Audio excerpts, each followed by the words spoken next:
Hello everyone. আহি গৈছোঁ গধূলিৰ সাজৰ মানে চাহ বনাই আকৌ এতিয়া মই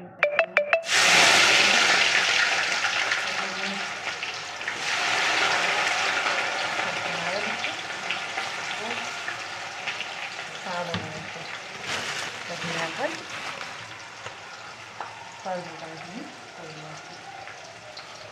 আজি এটা নতুন বস্তু বনাম বুলি ভাবিছোঁ যে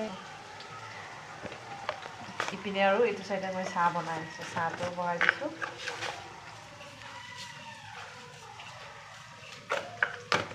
চাহ বহাই দিছোঁ চাহটো খাই লওঁ চাহ বনাই আছোঁ একেবাৰে অৱশ্যে আদা ৰহুন পেষ্ট আছে ইয়াতে আদা ৰহুন পিঁয়াজ এনেকৈ পেষ্টটো বনাই ৰাখিছোঁ তাকে মই এতিয়া দি আছোঁ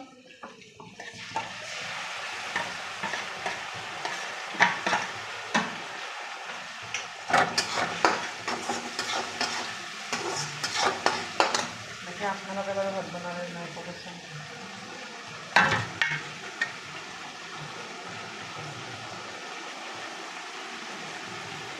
বিলাহী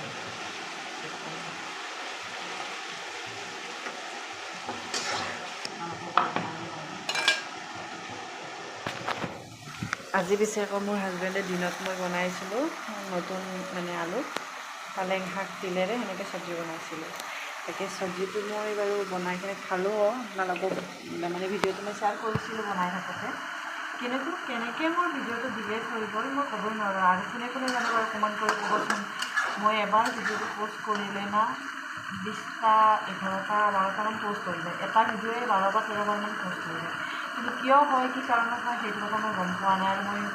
এতিয়ালৈকে মানে চলিউশ্যন ল'ব পৰা নাই কাৰণ ভাবিছোঁ মানে বস্তুটো মই ডিলেট কৰি যাওঁ পাছত একেবাৰে লাষ্টৰ দিনা মানে ফাইনেলি একদম প্ৰথম প'ষ্ট কৰা ভিডিঅ'টো ডিলেট হৈ গ'ল মোৰ ইমান বেছি বেয়া লাগিছে ইমান ধুনীয়াকৈ মোক কমেণ্ট কৰি নিশ্চয় জনাব কাৰণ আজি পিছে মই বনাম এতিয়া কি গম পাইছোঁ নহয় মই দিনত বনাইছিলোঁ তিল পালেং শাক আৰু সেনেকৈ দিয়া মই এটা নতুন আলু চব্জি বনাইছিলোঁ হাজবেণ্ডৰ কাছে যিটো ভাল লাগিছে মোক ক'ব লৈছে তুমি আৰে তেতিয়া তুমি লোকেল মুৰ্গী আনি কিনে বনালা মই বোলে হয় মই আজি লোকেল মুৰ্গী বনাইছোঁ তেনেকৈ মই দিনত চব্জি বনালোঁ চব্জিটো ভালেই হৈছে বাৰু ময়ো খাই ভাল পাইছোঁ কাৰণ মই তিল দিয়া বস্তু খাই পাওঁ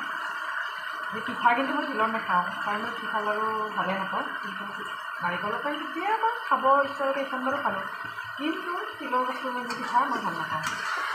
মই আৰু হাজবেণ্ডে কৈছোঁ যে ৰাতিৰ সাজতো তিল দিয়া মাংস বনালে আৰু তিল দিয়া চিকেন বনালে ভাল লাগিব মাজতে মানে বিহুৰ সময়ত মই বনাই খুৱাইছিলোঁ সেইটো কথা কৈছে আজিও বনাবা তেনেকৈ ঠিক আছে তেনেকৈ হ'ব তাৰ পেচন ক'বচোন মই কিন্তু